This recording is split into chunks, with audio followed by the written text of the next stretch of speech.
Hello, everyone, and welcome back. It's the Summit 3 North American Qualifier Phase number 1, and we are into our second series today. Boom!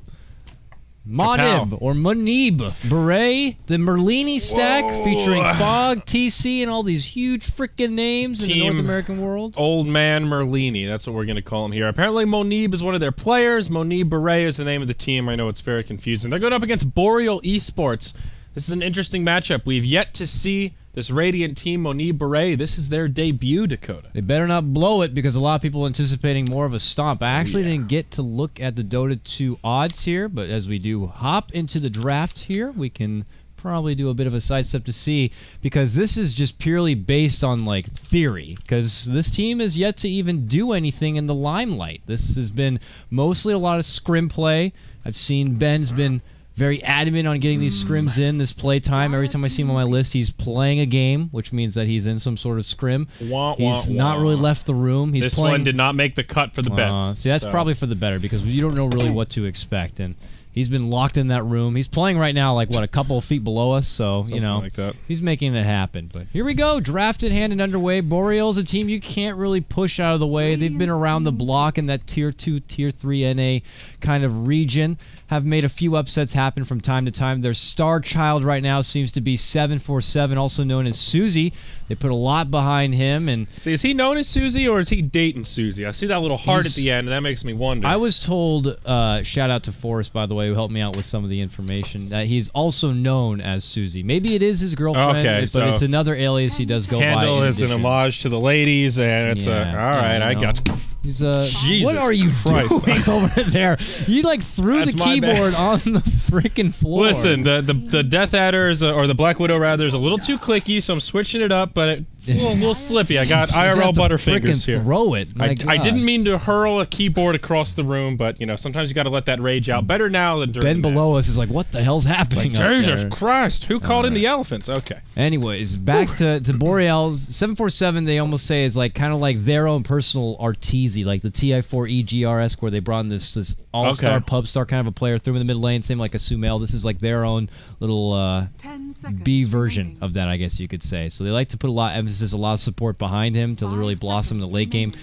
The Monib squad, we know that they're all very talented individuals. As far as what roles they're playing, though, that's a question I don't know if I have the answer to right now. I don't know if Merlini's going to be taking the reins of the mid lane play, if he's support, like he did on Zephyr, I believe, or if he's going to be going to the off lane. We'll have to see. TC has been experienced on playing both mid and core. Fogged has had experience playing like mid as well as support, both the 3 and the 4 position.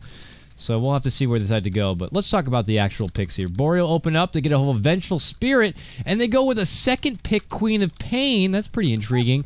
Monib open up. They get a Chen, so they're definitely showing off and flaunting that they got the credentials to play the jungling Chen, so it's something you got to look out for. And they followed it up with a Witch Doctor. Okay. And done. So I wonder how this Quap will work out. We've seen her picked up mostly to deal with BKBs, can be a bit of a lane dominator in mid, but very similar to the Storm Spirit in terms of her presence in the lane, what she wants to do. Would love to go for a fast Orchid more often than not, run around, control the game, and ball out of control. Now, for Monib Baray, with all this heal and power, Ancient Apparition may be something they want to ban out here. Wouldn't be surprised to see him taken out with their 4th, because they seem to be gearing up for some heavy push. Maybe a Luna could be a carry that they consider here in this game to knock down some towers. Lots of heal. Wouldn't be too bad to have that Ice Blast to rain some icy rain on their parade, if you will. But the preemptive ban already coming out. They eliminate the Drow, which makes sense. If you ever take the time to look over Merlini's recent play history, he's been sporting a lot of Drow, which already leads me to believe he's going to be playing the carry position here, the number 1. And maybe Boreal just kind of doing the bits of research that are available as far as what to expect out of this Monib Baray squad, because it is single elimination. They only have this one best of 3 to kind of adjust and find out what the playstyle is going to be needed to, you know, happen here. You lose these, you're done. Winning team is going to be moving on to face the winner of the last series, which was Pain. And then all you got to do is win that series, and you made it to phase number 2. And that's where the real gauntlet starts. That's where you're going up against all the big wigs in the region, and still single limb. So it's a achievement, but not one to be overblown, as you still have a long way to go once you get into phase number 2. Monib Baray thinking hard about this 4th ban. Beret just makes me think of like a beret, like a hat. Monib Baray. Merlini wearing a beret. Yeah, I hope if they ever make it to land, they all wear berets. They ban out the Veno. So Ancient Apparition still in the pool for Boreal. A little surprised to see them leave it in here. If he gets totally ignored, I'll be a little bit surprised. But Luxury first, 3rd pick goes to the Radiant. And again, they'll have some time to think about it. They pick up the Shadow Friend from the Crypts. The Shadow Friend. Radiant side, very nice. The Venomancer band seems a bit intriguing to me unless it's something Boreal have reached for from time to time. Of course, these teams have probably maybe have had the opportunity to scrim against each other, so there's a lot that happens behind the scenes and behind those closed doors. But, you know, otherwise it makes me believe they're looking for heavy initiators that don't want to be, you know, put into an awkward position where they won't be able to really get the jump because of these pesky Venom wards. Maybe they're willing to have Boreal pick up the Ancient Apparition but don't want them to have the dynamic duo of AA and Venomancer. Or maybe they're just going very squish and they know that something like a big Poison Nova could definitely cripple them pretty fast. Because right now they don't have a lot of frontliners, they don't have a lot of meat on the bones. They have more just aggression happening right now early on from Monib. Yeah, Veno is just not fun to deal with. He's once he gets that farm, there's just no easy way to handle his ultimate. BKB mitigates the damage, but only a semi-effective tool. It doesn't actually cleanse the poison anymore. Kind of an older change now, but with the changes to BKB, Veno is as potent as ever. Boreal not going to have the option to pick up a sniper or some sort of a good counter to the Shadow Fiend mid. They're sort of committed to this Quap mid where Shadow Fiend should fare pretty nicely once he gets that first round of souls going his way. You know, something like Viper, a nice lane dominator, can do very well against the Shadow Fiend, but then you're looking at either a safe lane or off lane Quap, and that's usually not where you want to be with the Succubus. We've seen other teams kind of try out different positions. Queen of Pain, I've seen in off lane, I've seen mid lane, I've seen her even as a 4 position. That's a Keeper of the Light. Whoa. What the hell is that doing there? All right, we got the pretty lady and the creepy old man. Yeah, absolutely, my lady. How you doing? It's a match made in heaven here. I'm sure he'll be poking her with his stick after this game's over, but where does the Coddle fit in here? This is a preemptive Coddle pick. Like, they are planning on getting a Medusa, maybe getting a PL. I know it's not the olden days PL, split push farmer Coddle, but it still works nicely together when you got PL because he's very mana dependent to get out that nuke as an early harassment tool.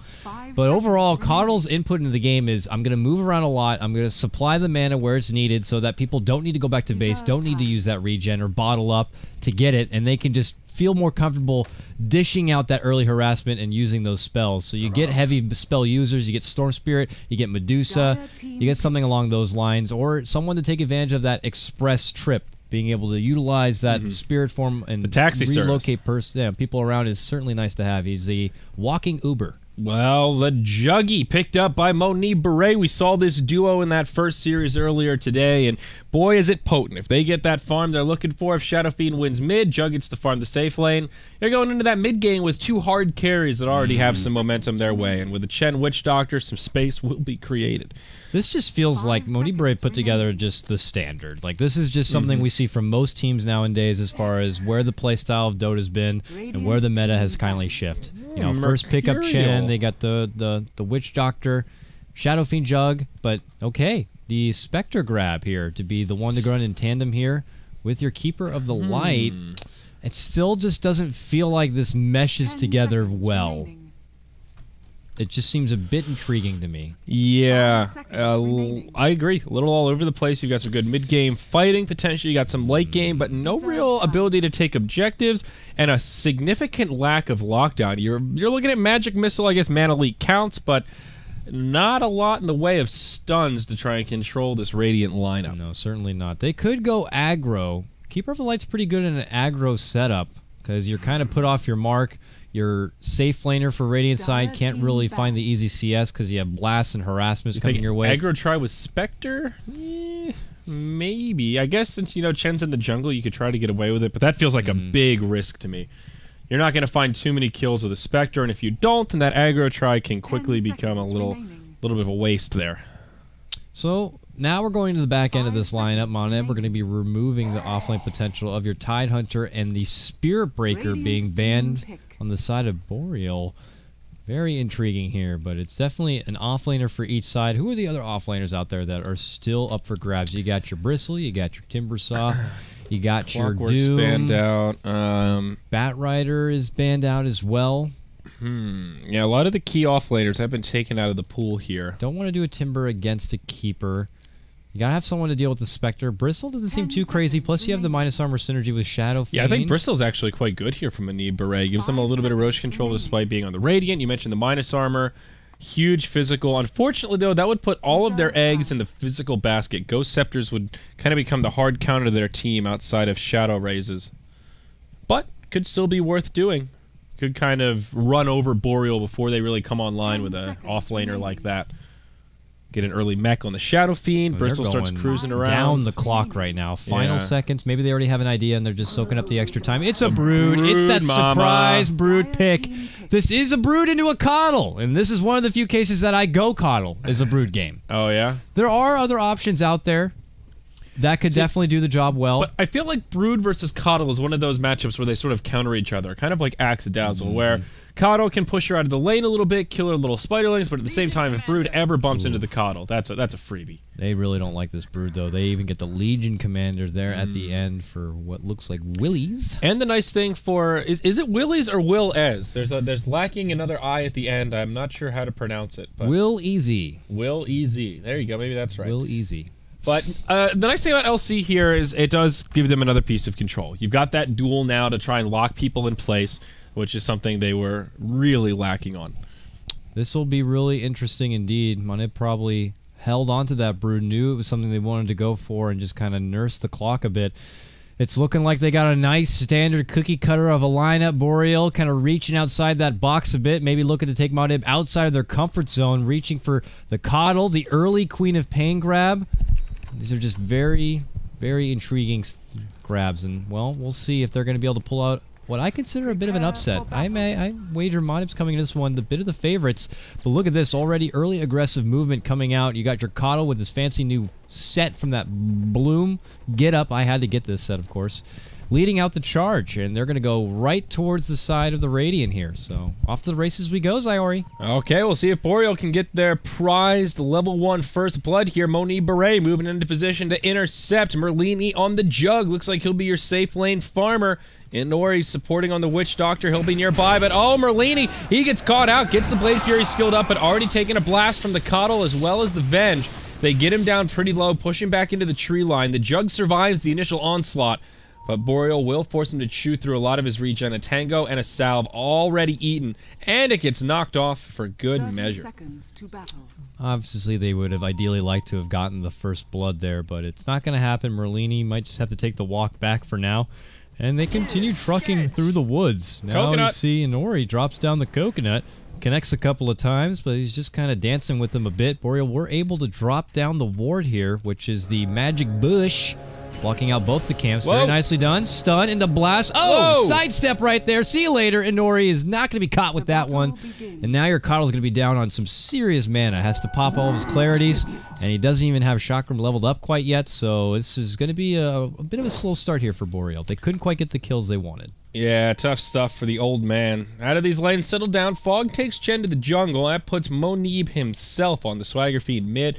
And TC will take the off-lane Broodmother with that Soul Ring recipe already picked up. Fairly straightforward lanes. TC saying he'd been stuck playing safe lane carry. He'd been playing mid lane a lot in his recent teams, you know, whether it's Liquid, whether it's Sneaky Nyx Assassins or what.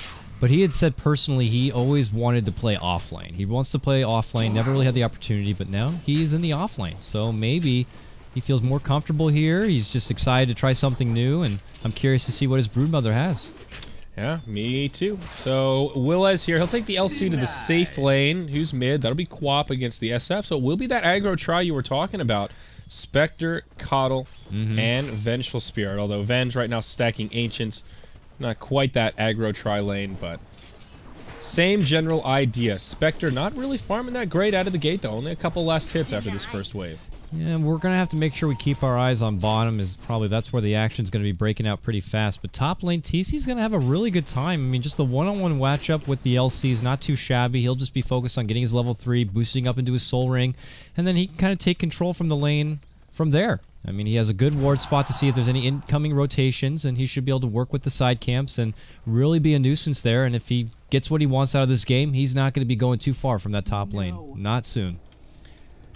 Tiburon trying to find what farm he can. Him and Merlini about even right now in this bottom lane. The mid matchup, how's it going so far? 6-6 on the Quap, 5-3 on the Shadow Fiend. Fairly even, but Shadow Fiend off to an okay start, at least maxed out on souls for that level 1 Necro Mastery. He shouldn't have too much trouble in this lane now that he's got that baseline of damage going his way. Yeah. I hadn't heard a lot of things about Boreal, but that 747 is their main man, and that teams really look to pressure him the same way they do for like an Arteezy, and we're not going to be seeing the pressure this game from Monib onto him. So I want to know if he's going to be able to snowball up and do a Queen of Pain like we see and be a big problem. Almost a go on the Shadow Fiend mid. There was a wraparound coming from Dewey, but couldn't get in position. Good positioning for Monib to stay on that south side of the tower and cut off any mode of entry there for the Vengeful Spirit. Of course, we haven't really got to acknowledge yet, but Fog is going to be their Chen player right now. He's got the smoke on hand. He is the Green Dream, so look for the 4-minute, 20-second mark for maybe the smoke play to be happening here from this man. True, he does have a Wild Wing Ripper, Toughness Aura, ready to rock and roll. Probably wants that level 3 before he starts moving into the lane, and possibly a more aggressive creep to gank with. Your Wild Wing, good for pushing, but not really great for these early ganks. So, continued harassment here. A lot of confidence from the Monib squad here on the bottom lane. Merlini happy to move in and work with the CS he's got, even though one of the supports has been missing. They have constant eyes on where Dewey will be. And now he's beginning to creep towards that bottom lane, but they just have constant watch as far as what exactly is going on. Fog's even nearby to kind of dance with him if he wants. And all the meanwhile, he's finding some sweet CS gains right there. But your first blood's actually going to be happening on the bottom. It's Inori getting the kill, taking down the KotL. Well, it must have been just an easy setup right there with the additional help from Merlini. Nothing special about it. Coconut's flying about, and that's a level 2 spin on the Juggernaut. So maybe not quite ready for that damage Merlini was going to put out. You pretty infrequently see this build on Juggernauts. I feel like the 1-1-1 and then stats to level 6 is the more standard build. Going 2 points in Blade Fury at level 3 may have not been what they expected. KotL's laning phase is just so bad. He has no escape mechanism, and pretty much when pressure's on him, he just needs to run away. Until he gets more levels and maybe has an ultimate to work with, you can throw out a blinding light, something to help yourself. He's just such a fragile and frail old man that there's not much you could do about it. The rune does eventually pop up. It's a bounty rune. Witch Doctor's going to be snagging up there from the bottom. And that leaves Queen of Pain to grab up that regen near the top. She'll take that with herself back towards the mid lane. She's got 15 and 12 CS to match up with Shadow Fiend's 13 and 5. So a slight nod right there. 4 minutes, 20 seconds. Fog still has the smoke. I'm a little let down about that one, but oh well. He's hanging on to it. He's got his boots now. He's picked up a Dark Troll Summoner and will be disappointed to find yet another Wild Wing Ripper. Fog getting a bit RNG'd right now with these creeps. Just not finding easy ganking creeps. He'll be forced to take the Wild Wing and just continues farming away. It's just so awkward. You know, for Keeper, he can't like take CS if he blasts the lane. It's going to be trouble for Tiburon to farm with, and he could be taking the farm away. It's hard because you can't really harass like other supports would. It's not like a Skywrath Mage where you go in there, you can just pop off a few Arcane Bolts to keep them back. You have to blast the lane forward. Yeah. And maybe he hopes that it ends up bouncing back in their direction. It seems like Boreal are putting a lot of stock into the Ancients here. Instead of keeping, whoa, mid or down bottom, Tiburon in some trouble. Merlini won't go for the kill, but they get him very low, and they are dominating this Spectre right now. Merlini out farming him by a big margin. Right now, Jug 25 and 16 versus the 11 and 4 Spectre. Picking up a lot of denies, good lane control. Without the Venge in the lane, there's just no way to zone out the Witch Doctor behind Merlini, and I'm a little surprised they've put Dewey out of the lane so much. Sure, stacking Ancients is great, but it's coming at a grave cost here, Dakota. Yeah, definitely, and he's been just focused more on the mileage of moving across the map and making sure he gets everything done elsewhere, and not really helping the lanes themselves as far as what kind of pressure they can bring and how much of an advancement they can have. The quietest lane, this top lane, where both the king of CS is, your Legion Commander 42 and 6, of course, probably a bit of that coming from the Spiderlings that she's been able to kind of eliminate. But right behind her is TC at 38 and 4, and now he's cutting the wave and really making a nice little nest up here. And at this point, Brood is going to be really tough to take down. He's getting so much out of this off lane. It is gross. He'll have a really fast hand of Midas. Dewey in the Radiant Jungle in a lot of trouble. Fogged traps him in place with that Dark Troll Summoner, and Snare is all they need to set that up on the Venge, and now Dewey has been quite punished. Very nicely executed. Just kind of the gifts come to them. They don't even need to venture out and make ganks happen on Chen. They just keep having Dewey walking all over the place, and eventually he's just going to be at the wrong place at the wrong time, and they just take advantage of it. So with that, Merlini now left on his own. He's very confident to kind of get what he wants out of this lane and push forward and getting to level 6. By the time he has his Omni Slash, it's going to be pretty tricky here for Boreal to try to hold their own. Even when they make a jump onto the Spectre, KotL can't really offer a whole lot from there except auto attack. And auto attack a little bit. Yeah, definitely. The safe lane LC is farming very nicely against the Brood, the last hit leader right now, but again, the opportunity cost is just huge with Spectre in this bottom lane, desperately trying to scrap together a pair of phase boots, but the lowest CS outside of supports, even Shen has a higher CS score than the Spectre right now, which is really never what you're looking for. They get the duel on the TC. Do they have the follow-up? Stun's going to be there. Obviously, the duel's not going to last long enough. And he just walks away. Well, she is able to quickly slam down and eliminate all the babies, but still, they wanted the big kill, and they can't get it. Just clearly not enough firepower at this point to bring down the Brood. Meanwhile, on the bottom, Merlini found another pick-off. Just an Omni Slash on the KotL. Really nothing crazy about it. He didn't miss a hell of a lot. The top lane was much more exciting, but it's another kill for the Jug. So 1-0-1 on Merlini, off to a damn good start here. Phase boots, and he is really getting a lot of farm to his name. I'm only going to harp on the KotL because it's one of the few heroes that I actually play a lot, obviously, but this is where I feel like maybe could have considered that value point in the mana leak. I mean, Merlini's obviously confident enough to be invested into the CS of the camps. You throw out the early mana leak and you do some pressure. If he runs away, he loses that mana and can't Omni Slash or spin. If he stays, then you get some free shots onto him. True. But not going to be happening now. Merlini's just, at this point, way far ahead in this bottom lane. They're not going to be able to stop him from getting what he wants. Same goes for the top lane. TC can pretty much do whatever the hell he wants. Fogg's been doing whatever the hell he wants in the jungle. Mid lane, it's been a bit of a wash from both sides, but, you know, based on the numbers alone, you can feel that Monib's getting a lot more out of this game than Boreal at this point. Yep, definitely. A pretty solid lead. About 1,500 gold, 1,000 experience. Going the way of the Radiant side so far. Witch Doctor having some space in the jungle. Almost gets his level 5. I'm still so afraid for this Spectre. Tiburon is going to become a liability this game. Fog doing the old wraparound from the jungle. Coconut to get it started. That's an ensnare number 1. Ensnare number 2 right around the corner. And Hoof Stomp.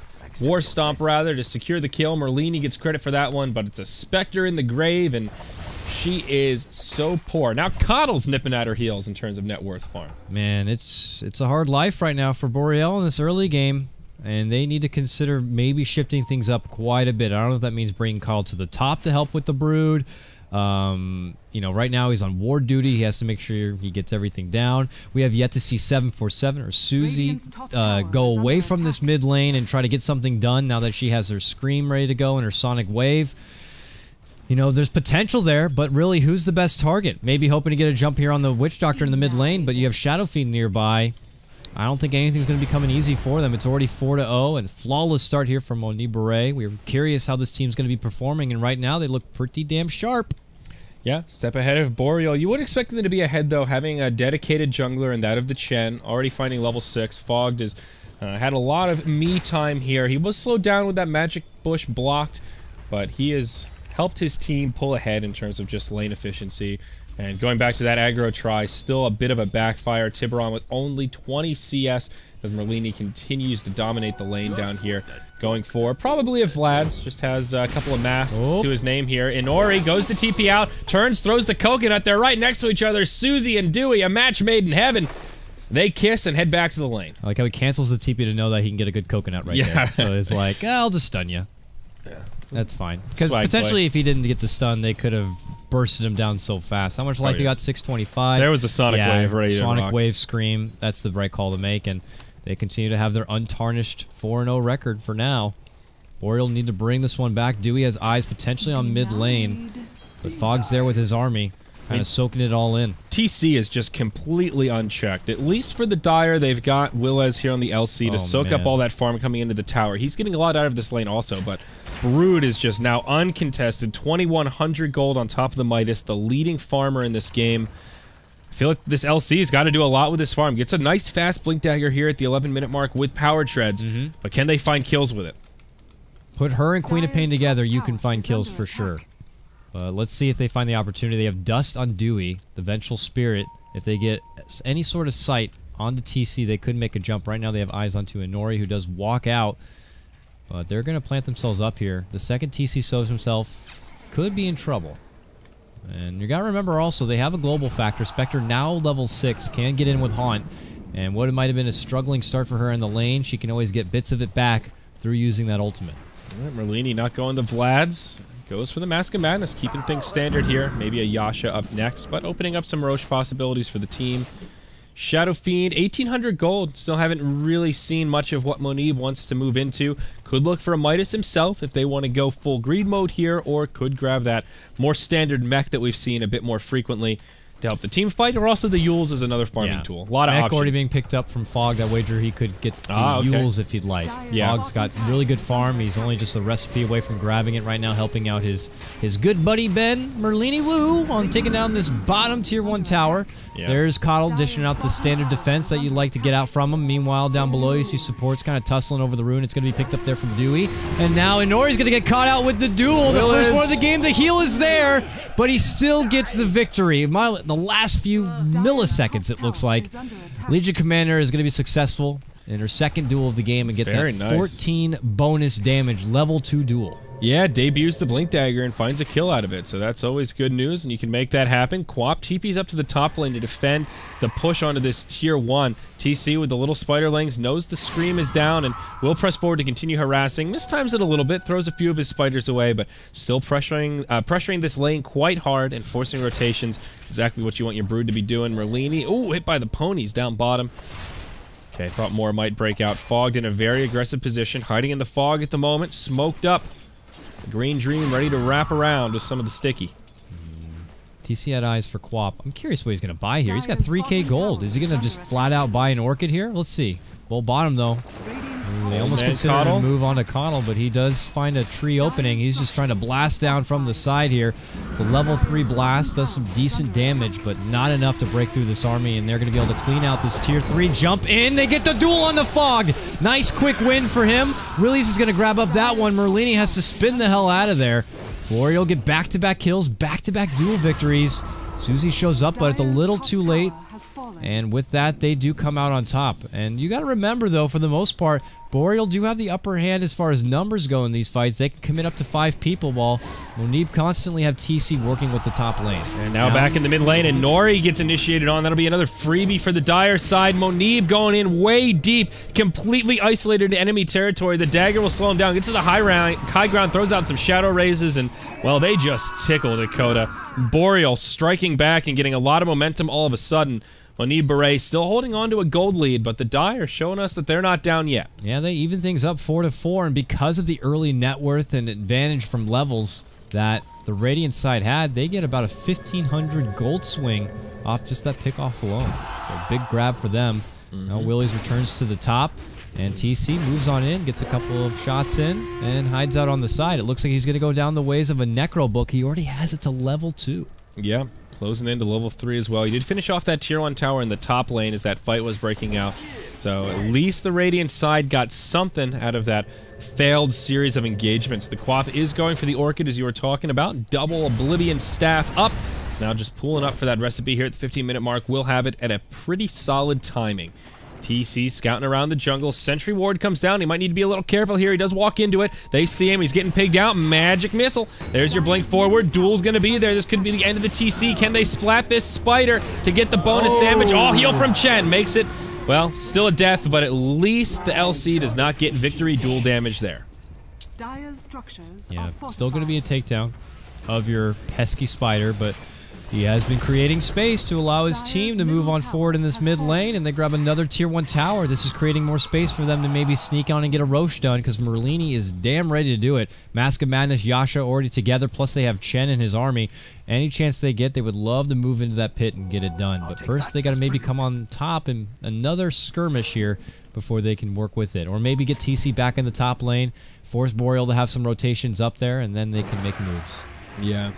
They are prepared for this Brood, though. They've got Dust, they've got Sentries, and even though TC's got huge farm, there are still some ways to deal with them at this stage of the game. Now it's Boreal that want to group up and push. They'll have a 4-hero squad in the mid lane. Everyone except the Spectre with them right now. Tiburon looking for any kind of recovery farm he can get. Goes for a Wraith Band, Urn of Shadows, another 500 gold to boot. Looks like he's given up on the hope of having a relic anytime soon this game, and just going for any kind of combative items he can get his hands on. Even a Drum of Endurance might not be a bad way to start climbing his road to recovery, as he is still completely broke and also still out-farmed by the Chen, who's completed a mech. They got to be feeling pretty confident at this point. Merlini now running from top, goes all the way towards what could be the Roche, but there is a ward there. Don't want to carelessly give it away. And he grabs a free illusion rune and continues his journey back towards the bottom here. Boreal, though, in the meantime, they want their LC to continue to thrive quite a bit. Now has Blade Mail together and about 1,200 gold. She is up there as far as net worth, just behind TC, just by a hair. So being able to dish up more damage could certainly help her late game potential. Now at about 28. Love to push that a bit further here. Plus, they need to start making some towers go down for themselves. Have yet to drop one. Orchid up on Susie. This is the time to start getting some momentum. 1-0 and 0 on the Quap. Off to an okay start this game, but definitely wants to start picking up some more kills. Also level 11. I don't think we've seen a Sonic Wave yet. Here we go. Duel in the mid lane. Should be an easy pick, and it is. More damage goes to Willez as Monib dies in the mid. Now, Spectre, Realities to the ulti. Jumps in onto a Nori, but can't close the gap. Not enough mana for the Spectral Dagger. Meanwhile, on the other side, Willez caught inside of the ensnare, but fogged on the low ground, stunned up by Dewey. In some trouble, Jug brings down the Queen of Pain. Kemerlini coming with the cleanup. He'll lose his Chen, now going blow for blow with the KotL. KotL wins it! That's the end of the killing spree on the Jug. And Dire getting a lot out of this. Another initiation on the mid lane. Secures the kill on the Witch Doctor. It's a 2 for 4. Dire side coming out way ahead. Willez almost dies to Chen creeps, but I think he'll be able to make it out. No, War Stomp's there. Is there a Hadouken? There is! But he'll be okay. Presses the attack, lives for now. Woo. Fogged almost got him right there. That would have been close, but he gets to walk away. Now he has 42 bonus damage built up on the Legion Commander. Getting pretty swole here for the little lady. Man, what a hot mess there in the mid lane. Works out very nicely there for Boreal. Just seems to be a bit all over the place. Monib gets caught out to lead things in. And that is disastrous there for Monib. They needed that Shadow Fiend there to dish out the raw power, but he doesn't quite have it yet. Went with the Blink Dagger first, then the Euls follow up. Recently, I see a lot of Shadow Fiends prioritize getting the Euls first. Yeah. But... yeah, the Eul, I mean, the Blink first is obviously the mobility choice that lets you gank a little more aggressively. The Euls for killing doesn't really come into play until that slightly later game where you can just run in, swag on people with the Requiem of Souls. It's more a great farming tool. It gives you huge mana regen, lets you farm with those raises a lot more aggressively. And this will hold back the economy of the Shadow Fiend a little more than if he had gotten these items vice versa. Up in the top, they'll burn a Dust of Appearance on the Venge, looking for TC, but the elusive Spider will not be caught unaware, and he dodges it. 173 CS on this Legion Commander just from bringing in some extra sweet Spider kills, and 4-0 as well. Willies, whatever you want to call him, Will EZ, he's been having a pretty good game so far for Boreal and has definitely helped them keep it alive right now. TC continues to be a nuisance in this top lane, slowly pressuring, knowing that Monib's going to be fighting mostly without him in some sort of 4 vs 5 underhanded battle, but he's got his Necro 3 and he's got 1k gold, so if Boreal venture too far from this top lane, they could be seeing a lot of trouble inside their base pretty damn fast. Smoke onto the Jug. That'll get him into the Roche pit. And only 1 point in the healing ward, but he should be able to do this. Dire side. Are they suspicious? They're wrapping around. They're on the high ground. Could just be a rotation into the Radiant jungle, or they could be having a go at Roche. Radiant will just back on up, and no Roshan will fall yet. Pony's flying on through. No more leaning to be found as he leaves just in the nick of time. And that whipping sound as he's able to crush through this Ancient Sack, or try to at least. It's proven to be a bit of a hassle here, trying to take on one creep at a time and trying his best to heal up. He definitely needs a lot of help from his allies. This stack just a bit too girthy for him, so he's going to get the help. But it's a long-winded battle here. TC continues to just slowly creep on forward in this top lane. Monib just kind of wait for now, work with their own stack until the Roche opportunity does show itself again. And just more stall and slow action here. 6-9 your score. Giggity. But we'll have to deal with it as it is for now. A 5k net worth lead still stands for Radiant. Yeah, Monib Baray still farming pretty nicely. They're at the experience disadvantage, but still have a nice edge carved out for themselves. KotL looking for an Aghanims at some point here. Quap with 2,200 gold. Yet to make an investment. And Spectre maybe looking towards the Relic. 2,400 gold. Tiburon getting some farm. Starting to recover, still very far behind the other cores, but He's getting there, slowly but surely. Now the halberd out on the Legion Commander. I know how much you like that halberd, Dakota. But I like to slice up some halberd between a couple of meat, but okay, here we go. Nori gonna pop it on out, gets the stun, but it's not very effective. Instead, he gets slashed. Meanwhile, Omni Slash ends Keeper of the Light's life, and now they get the return. Witch Doctor goes down. They look to isolate and get a hold of Willies. Will they get him? Yes, they will. A few more strikes. He goes down, hands over a bit of a bounty. It's a quick 3-man drop with a buyback even coming out from the Kotl to try to help with the defense. Okay. But Monib are going to go ahead, push, take down this tier 2, and then they can fall back and make a go for the Roche. Yeah, great use of the mana burn on the Necro Book there from TC to stop the LC from having the mana needed to actually use the duel. You saw the end of that fight. He was one of the last ones to go down, but couldn't really do a hell of a lot about it. Now they'll set up onto the Quap mid. Nope, just put her in the Yule. Sonic Wave comes out. Merlini will Blade Fury to try and get away. He'll TP home, and it looks like he'll make it out. Monib and Fogged make it to the high ground, and they'll find a retreat as well as TC continues to pressure this top tier 3 tower. Good fight for the Radiant, though, and that jumps their gold lead up by about another 2,500. Now 7,500 is their favor. This is just one of those points, and you know, I'm a big KotLGuy myself, but you question why you couldn't have maybe replaced him with something a bit different. I can't remember if a Lion was banned out, but you can get your Lion, you can get a Shadow Shaman, someone who provides a bit of an additional lockdown. You have the Aether Shock if you really need the wave clear to help out with like spiders, and then you got wards if you want to really make a big push or some sort of strong defense. I don't know if Kotl was really necessary in a game like this. It provides great mana across the team, but it's not like it's a super mana dependent kind of a team. And I haven't really seen him utilize the taxi service too much to where it's been a big turnaround. I mean, it's great against the spiders, but they picked this up before the brood, so... Well, here's a fun item pickup on Susie, 747. Shadow Blade on the Queen of Pain to go with the Orchid. So some nice synergy with the Orchid. Both items give damage and attack speed, so the Quap's right click's actually fairly potent. With kind of a 2-core lineup, she'll want to play that tertiary carry and be able to square up if need be. Down bottom, we'll see Willez go in. There's your haunt forward, but Monib trying to channel the Requiem. It will get interrupted. Willez with a duel onto Merlini, but who's going to win? It'll be Merlini, though he doesn't find the damage. They lose their Shadow Fiend off to the backside. Now your Omni Slash flies through. It's a 1-for-3 going the other way. Boreal striking on back. It was an awkward fight, kind of a 3v5 with the Brood up in the top lane and the Chen in the jungle.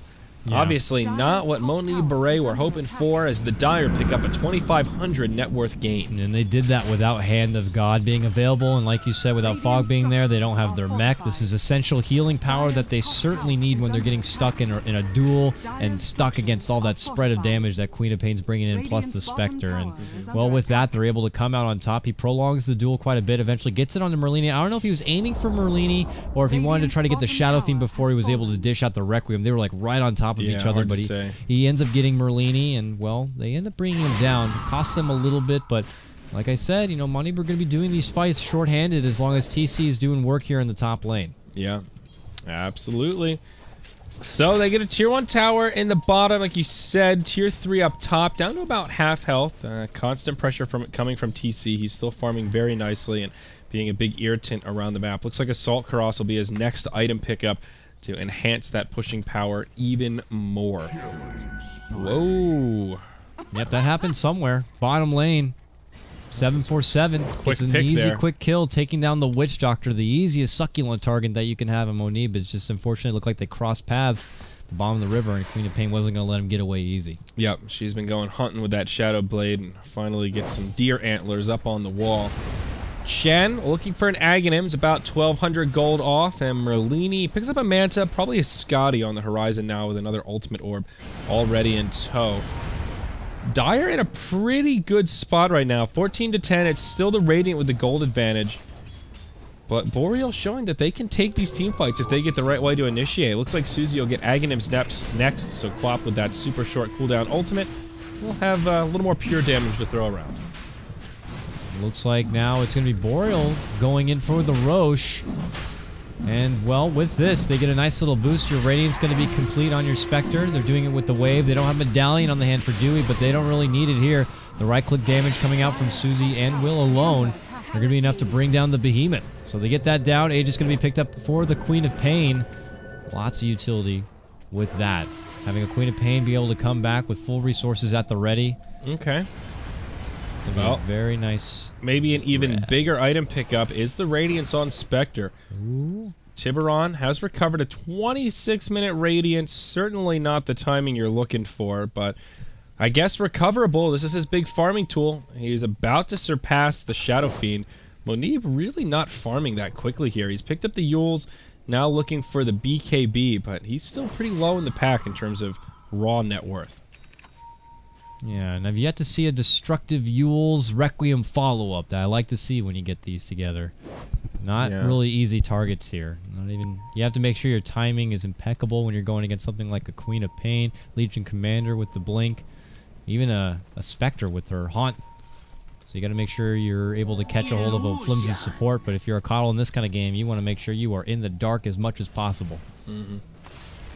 And AC now complete on TC in the top lane. He is just grossly farmed on a Spider, but hasn't really been, you know, given a lot of attention here from Boreal. They currently have their hands full elsewhere, and whenever they need to, they can just send someone top and clear out the wave pretty quick. But this Spider could be a problem before they know it. Already starting to venture into problem territory, I'd say. 42 damage up on the LC at 27 minutes. Good, not great. At least it's a baseline of damage to get him going. Not really balling out of control yet, but well could be. Mid lane, we'll see a Nori just get blown up by the Quap. Pump faked the ulti there, but then realized, hey, I don't actually need that. Orchid is more than enough when paired with the Shadow Blade. Now in the top lane, Tiburon, surrounded by TC. He feeds all of his spiders, but can he find a kill out of it? Doesn't seem like it. Tiburon says, well, thanks for the little pick-me-up there, friend. Head back to the base. Yeah, it's not like a Brood where he's got like a leveled up Dagon where he can just kind of do some quick burst potential here. He's kind of making another go here, even on the Blade Mail, and just kind of keeping him back. Now it's forced two Boreal members to kind of have their hands full in the top lane. The rest of them trying to still push down the mid-tier 1, but there we go! Oh, the Blinding Light forces him back, plus the swap! It's going to be a bit of a disarray there for Monib, and he ends up getting blasted. Susie lets out the Sonic Wave, and now it's TC rotating on in. The first time in quite a while to try to help out. And, well, a double kill for Susie. They're able to bring down another. They see TC there. Are they able to bring him down? Dust going to be popped out from Dewey as he tries to retreat away. The blast is there, and they annihilate the Spider. Merlini now trying to help out. Is a duel's going to be had? Triple kill for the Queen of Pain. Merlini could go down next. Long ball stun's going to connect. It's Boreal cleaning house. They drop all 5 down, take the tier 1 tower, and holy moly, things went from dramatically awesome for Boreal pretty damn fast. 1+ Aegis for all 5 of Monib Baray. They would have been better off just leaving the Spider up top to split push and see what damage they could get done at the base. Boreal will get a tier 2 tower out of this now. The glyph comes out, and taking a look at the buyback tab, this could be a little scary. Maybe they press forward towards the high ground here. Jug does not have a buyback. The Spider is the big one that can, and, well, they'll test the waters, but it looks like they will just start to sound the retreat. Huge fight for the Dire. That gives 747 the Aghanims, then plenty of gold to spare. Keeper of the Light, he gets basically a full Aghanims out of that fight. Now a huge pickup for the Legion Commander, the Maelstrom, the beginning of a Mjolnir. Huge boon for the Dire. The gold graph now zeroed out, and they've got about a 10,000 experience lead over Monib Baray. Look at those two supports on the Radiant. They're down at the bottom, both tied at 11. They've fallen off so quick. And Nori's been picked off a couple of times, has just kind of fallen victim to Queen of Pain, and she's able to roam around with that Shadow Blade and just gets caught in bad position. And he ends up being dropped. Top lane, TC looking to make moves onto Susie, but it's not going to stop her. The return fire as they jump in, they get the duel. And now, with the Blinding Light, he can't offer any sort of damage in that duel, and he gets blasted, taken down. Willies gets more bonus damage. Now it's 78. And let me tell you, once you get an axe together on KotL, it's like he's a whole new hero. And he takes it to a completely different level at this point. Yeah, great synergy with the Blinding Light on top of the LC for the most part. Of course, LC has a Blade Mail, so sometimes you want to be returning that damage, but in that kind of a case, yeah, great news for the LC. They move into this tier 1 tower top with the Brood dead. They are feeling feisty. They get another tower down, only 2 outer towers remaining for Monib Baray. They're starting to feel the heat of this Dire squad. Boreal Esports making a name for themselves here in this matchup as they continue to keep the pressure on. Quap getting huge Aghanim Scepter and another Ultimate Orb, 1800 HP, as they move into the tier 2 tower up top. Again, Monib Baray opt to glyph it, rolling the dice, and assuming Boreal will not be looking towards high ground in the next 6 minutes. They get another tower. They walk away. This is the team that had no towers at all for quite a while, and now they're able to take what they want, and they get a huge lump sum of income and economy boost all at once, and you just see the itemization really coming together. I mean, Maelstrom and the Heaven's Halberd that's been thrown together, but oh my god, this Queen of Pain just does not stop finding kills all over the place. It was something I heard and I expected from the start of this. 747 is their star child kind of a player, and he's definitely showing it here. 10-1 on your Queen of Pain. Oh, yeah, baby. He started slow. He had that Orchid at a pretty good timing, and I thought, man, he has been awfully quiet with this aggressive pickoff tool. Then he picked up the Shadow Blade, and it was like flipping the switch. He went from passive to aggression just like that, and now he's racked up so many kills for his team. And at this point, he's becoming kind of unstoppable. Now he's going to go on to Monib here. There's your Orchid to get things started. BKB, Yule's going for the Spirit Bomb. It's not enough for a one-shot. All heal from Chen. Tiburon will get left behind. There's a solo Omni Slash from Merlini. That brings down the Spectre, but now Willez comes in with a duel. Is this the right play? Support inbound from the KotL. They don't kill him in the duel, and it looks like Merlini will be fine. Fog sends him back to the well. Very sketchy stuff. Even engagements like that, it doesn't feel too comfortable there for Monib. They are able to bring down the Spectre, which is a huge grab for them. And obviously you can see the swole that this Queen of Pain has. It's not going to be an easy delete like Shadow Fiend was anticipating. Rotation to bottom, Merlini's going to be able to spin off that stun. Blast comes through, secures the creep wave, pushing on forward, and they just have to quickly farm it up. And they're not done yet. Not going to be going to the top lane. He's looking to get involved in the team fight now. Boreal acting like they want to fight this even without their Spectre. I'm not sure that they do. Huge Sonic Wave connects on 4. As Quap blinks away, they bring down the Witch Doctor. Willez going in deep. He gets the duel on TC. Can he actually win this one, though? He doesn't. It's TC that comes out the victor, but it'll cost him their Shadow Fiend. Now Susie squaring off with TC. It'll be the Spider that wins the duel. Mech from Fog picks up TC. It's a 2 for 3. Boreal still get the advantage out of this engagement, despite it being a 4v5 from the get-go. Now, KotL and Venge on the run. Can they make it out? Spectre is revived, but no haunt for another 30 seconds. What is she doing? Whoa, stun onto TC with a wave. Dewey showing some bravery there. Oh, maybe they were thinking they had the relocators. They wanted to bring in Tiburon, but there's no engagement to be had, and now Tiburon's going to be forced to TP instead to the top lane. Doesn't cost them a lot, just a quick trip from the KotL, which is up at a moment's notice, but that was a huge boost of a fight right there from Monib's squad. They get down the bounty of Queen of Pain. She's not killed by anyone, so it's just 800 gold sent across the team. A dual victory there for TC. It's a fight they certainly needed, because up to that point, it was looking like Boreal were going to be able to have a good clinch on this game. It's still Boreal that kind of took that fight, though. I guess Monib Baray get the net worth gain because of that streak you were talking about, but Boreal still asserting their dominance. Spectre completes the Manta Style now. Casual Vit Booster really starting to become a threat. And this Shadow Fiend is still just not that scary, not really that farmed. Lowest on net worth of the cores, only ahead that of the Chen. The BKB is just not enough. With the BKB Blink Yules, he kind of has some reset ability, has some survivability, but his damage output is so lackluster.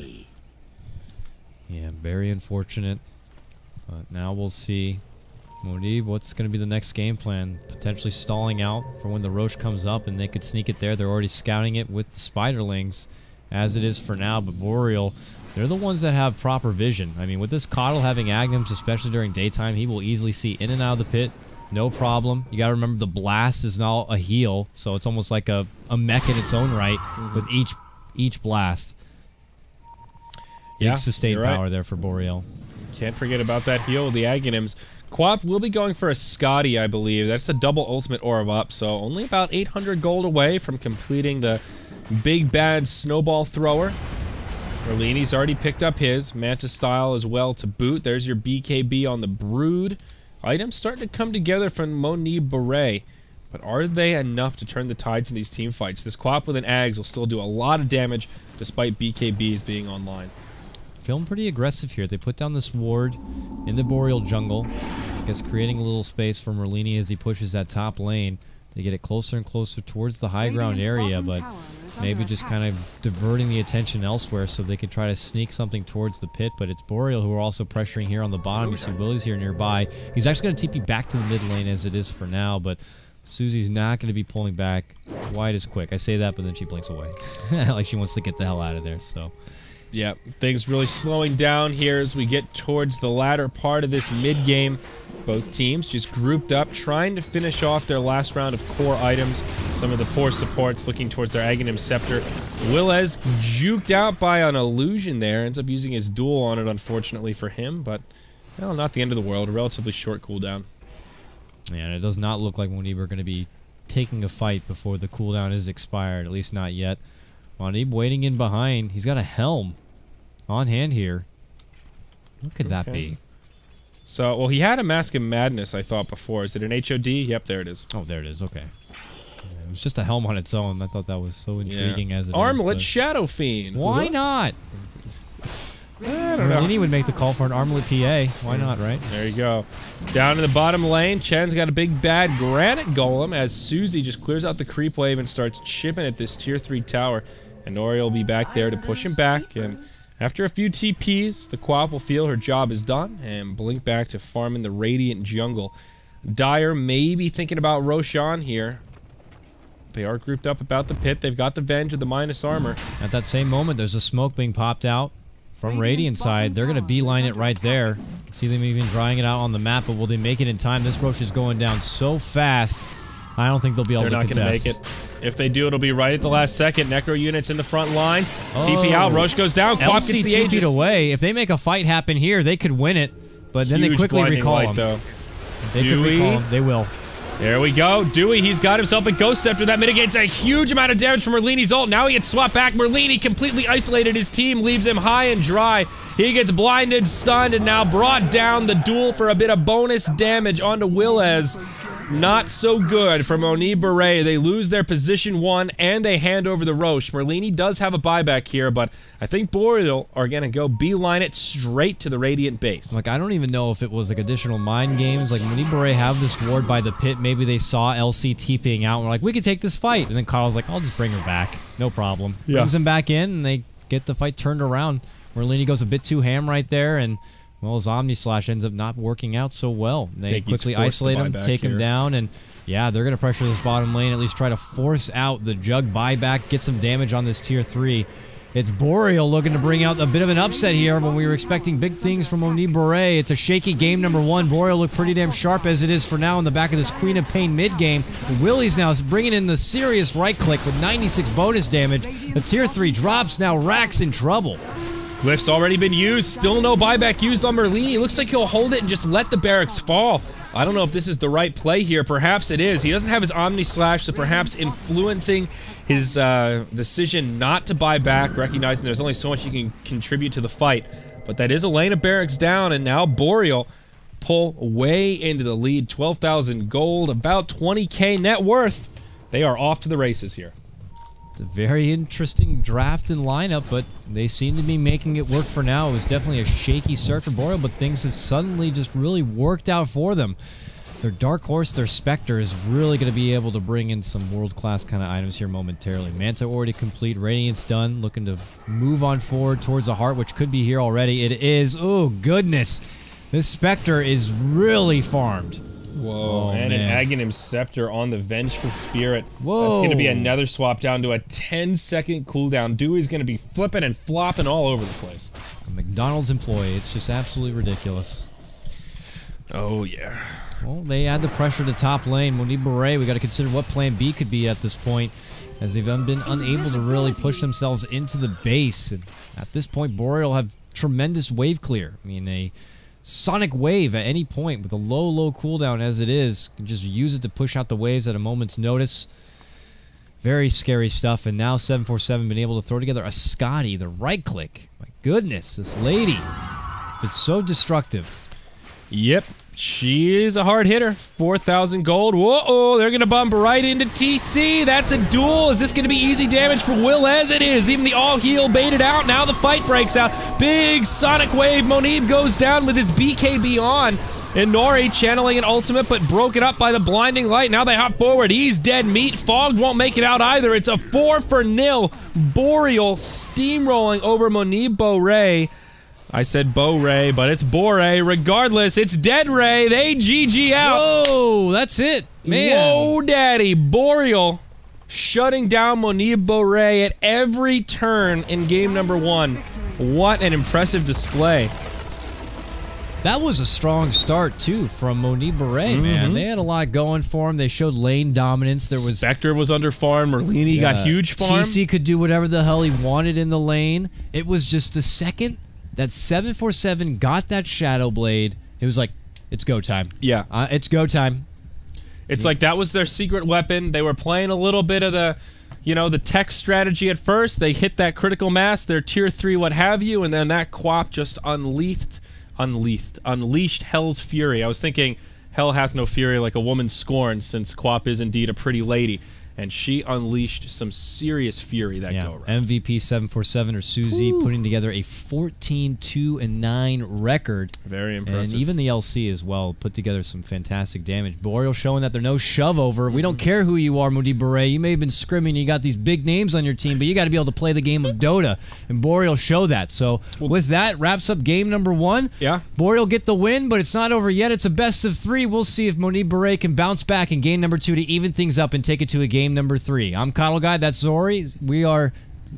Dude, I don't know, dude. This is Beyond the Summit. We'll wrap things up and be back, and hopefully I'll get my tongue untwisted. See you guys in a moment.